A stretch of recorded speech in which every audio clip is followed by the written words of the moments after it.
Hey everyone, and welcome back. In today's video, we're going to be covering another Mohnish Pabrai value investing Q&A session. This time he sat down for an hour and answered questions on a range of different topics, including things such as his thoughts on current valuations, current stock prices.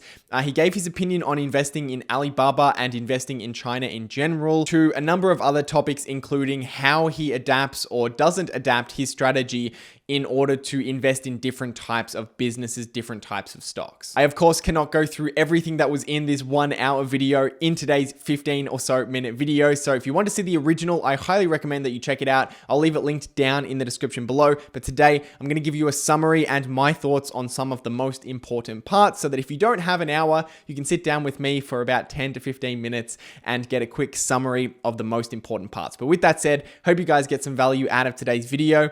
And with that said, let's jump into it. Fairly early on in the Q&A, Pabrai was asked a question in relation to his Alibaba investment, which he made very recently, just after Charlie Munger invested in the company. And he was asked a question around whether why he isn't afraid of investing in China. And I think this is a really good question, because a lot of people talk about not wanting to invest in certain foreign markets because they kind of don't know how they operate, or businesses seem more risky in those markets. So I was really curious to hear Pabrai's thoughts on this, since he had recently invested in China for the first time. One of the first interesting things that he said on this was that in China, he sees that there are a lot of capitalists that have simply been trapped in a socialist country and are slowly being able to act more and more like a capitalist as kind of some rules around business have loosened up and become a little bit more of a free market. So, I think there are great businesses and great management teams all over the world.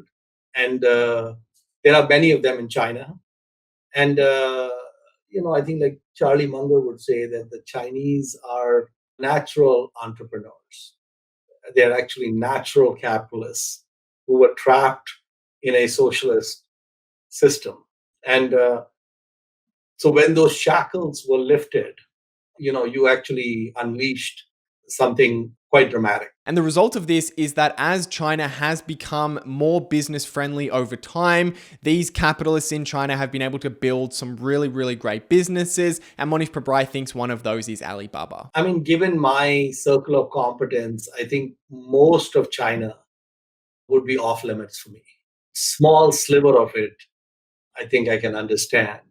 And especially if you look at some businesses, like, let's say, if you look at a business like Tencent, or if you look at a business like Alibaba, these two companies specifically, but they're really, in many ways, multinational in their views and how they look at things. They've had a lot of, I would say, non-Chinese infusion into their DNA and thinking very early. And many of those elements are a big positive for them.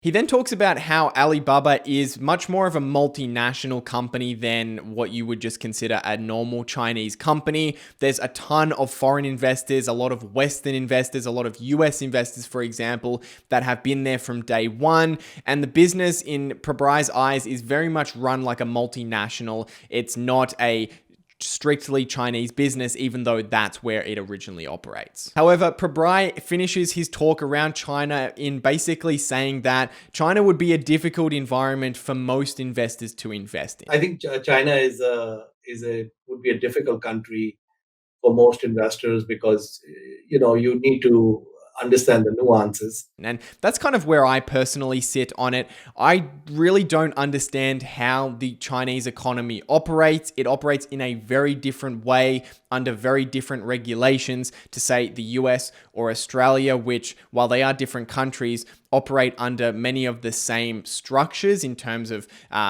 free market regulations and that sort of thing. So as a result, I kind of put businesses in China, individual businesses at least, in the camp where they're outside of my circle of competence, the too hard bucket, as Warren Buffett and Charlie Munger might say. After that, Mohnish Pabrai answered a number of different questions for a fair few minutes about his older investing style that he was using in the early 2000s, looking for deep value, to now how that has evolved to looking for compounders. And then he was asked a really interesting question as to whether he has a different investing strategy or approach or checklist for when he's looking at deep value businesses compared to when he's looking for compounders. And you might imagine that the strategy for looking for those two different types of investments may very well be extremely different, that there's a completely different approach. But Mohnish Pabrai actually doesn't see it this way, and I actually agree exactly with what he says in how he approaches both of these investment styles. No, actually, it's a very similar model. I mean, I think it uses the same parts of your brain. At the end of the day, what I'm focused on is I put $1 out today, and what am I getting in 5 or 10 years, right? And in the gram way, usually you're trying to, maybe you're buying a $2 bill for $1, you're getting 50, 60% off. And then it's just a matter of how long that convergence takes. And that drives your result. In the Munger method, you're putting out $1, but the dollar's increasing in value over time. And again, it's the rate of increase and how long that takes. So they're not that different. And sometimes the interesting thing is that the two worlds meet, and it's really orgasmic when the two worlds meet. So, for example, last year I invested in not last year, in 2019. I invested in this company in Turkey. And when I invested in the business, the market cap was like 20 million. And liquidation value was like maybe 500, 600 million, somewhere around there. And so it was a total no-brainer, as long as, the main thing I was just checking is all this real? That was the main focus, is that, what part of this is real and what part of this is a fraud. And I couldn't find any fraud. So we ended up owning a third of the company for about $7 million. And I knew that it wasn't a cigar butt. They actually had some great assets. And not only did they have great assets, they had two really good capital allocators on top of that. So just in the last 2 years, the 500 million has moved to probably 800 or 900 million. The liquidation value has moved. And the market cap has gone from like 20 million to like north of 100 million. Okay, so there's been some movement in the market cap in spite of the currency. These are all dollar numbers. The currency didn't really matter. And but the important thing here is that we were buying something at 5% or 4% of liquidation value, and that liquidation value is going up. He's essentially saying here that what you're trying to do, whether you're looking for deep value businesses where you're assessing the resale value or the liquidation value of the assets and trying to buy it at a discount, or whether you're looking for a business that's going to grow in the future, grow its assets, grow its value, essentially, in both of those situations, you're just simply trying to outlay or receive more money back from the business than you outlaid. Looking at the relationship between what you pay for the asset, what you pay for the stock, and what is reasonable that you can get back from that asset over the very long term. Personally, I've been trying to find businesses that kind of are in the sweet spot of achieving a little bit of both. So I'm certainly not looking for businesses that are about to get liquidated, that are selling at less than the price of their assets. But on the other side, I'm also not willing to pay any price for a business, even if it's going to grow at a massive rate. I kind of combine both in a way. I'm looking for businesses that certainly have a potential to compound significantly in the future, but I'm also looking to buy them at a discount to their fair value so that I'm protecting my downside and not hoping that, or not needing the business to perform extremely well for me to make a particular rate of return. In the next section of the Q&A, Mohnish was asked a question directly about what he thought about current valuations, whether he thought businesses were overvalued, and I was very curious to hear what he had thought, because if you've watched any of my content over the past month or two, you would have seen a lot of value investors, or a lot of successful investors, I should say, not just value investors, giving their opinion about whether the market is overvalued, from Michael Burry to Ray Dalio to Charlie Munger and Warren Buffett. So I was very curious to see what Mohnish's take was on what he thought about the markets right now. And he actually spoke about this for quite some time, but there's really 3 or 4 key things that he said while he was talking for a while that I think are really, really important to understand when we're thinking about, is the market overvalued and what does that mean for us as investors? The first thing he says is in relation to 10 baggers, which are these investments that he's looking for where he can turn $1 into $10, usually over a 10-year period. And he said that they are very few and far between, but that they are always few and far between. It's just been exacerbated by the fact that interest rates are extremely low and that we're overall in a fully priced or maybe even a little bit overvalued market. I think the 10 baggers are few and far between. It's difficult to find those in any market, and I would say that it's, I think it's a treasure hunt to do that. But the important thing here is that if you're looking for those kinds of investments, it really doesn't matter what market conditions look like. They are going to be extremely difficult to find. It's not easy to find a business that should be going up 10 times over the next 10 years. That either means that the business is going to grow exceptionally well, or it is massively underpriced by the market, or a kind of a slight combination of both. He then goes on to say that he is not a market timer and that there are undervalued businesses on the stock market all the time. So I'm not a market timer, and I think that there are undervalued businesses at all times.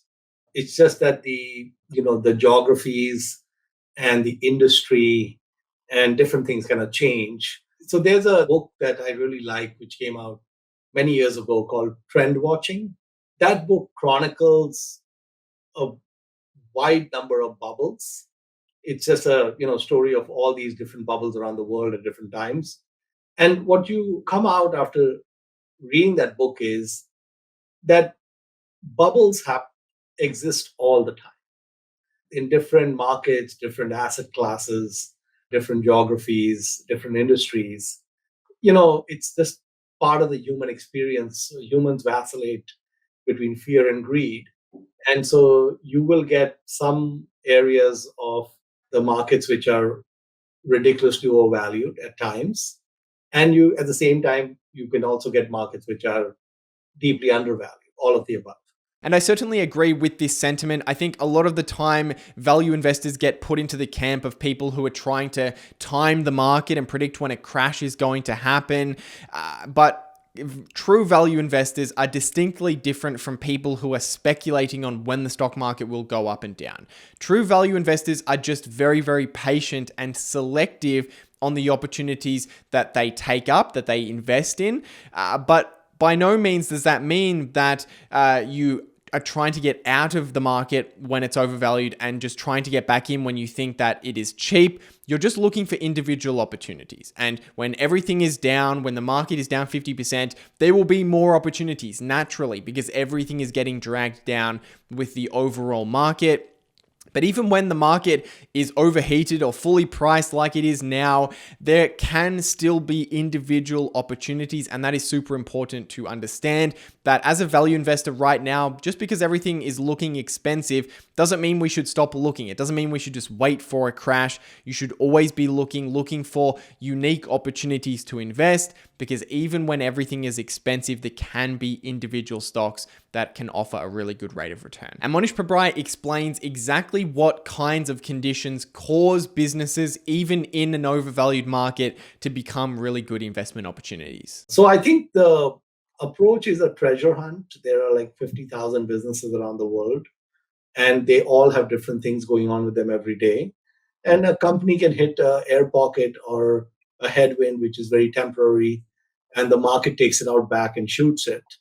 And you should pay attention to that. What Pabrai is saying is that markets fluctuate, stock prices on markets fluctuate significantly all the time. Maybe even 50% throughout a year is kind of fairly not unusual for a stock. And what drives those fluctuations are short-term problems. And if a business faces a short-term problem, a headwind that is impacting the business's ability to produce profit or revenue or something, or to be efficient over a 6-month or a 12-month or an 18-month period, the stock price will probably get crushed. And if you're a long-term investor, that is a great opportunity to invest in a really good business and hold it and invest when it's going through a short-term problem, but hold that business so that when the problem is over, investors will rush back in, and that's where you will make a significant return on those businesses. So those were some of my favorite parts from this interview. As I mentioned, I highly recommend you check out the full interview if you want. It goes for an hour, and there was a ton of other questions that I didn't cover in this video, but I'll leave it linked down in the description below. But if you got some value out of today's video, then I would very much appreciate it. Take the 2 seconds to leave a like on the video and hit that subscribe button if you want to stay up to date with content that I post in the future. But with that said, I hope you guys have a great day, and I'll see you in the next video.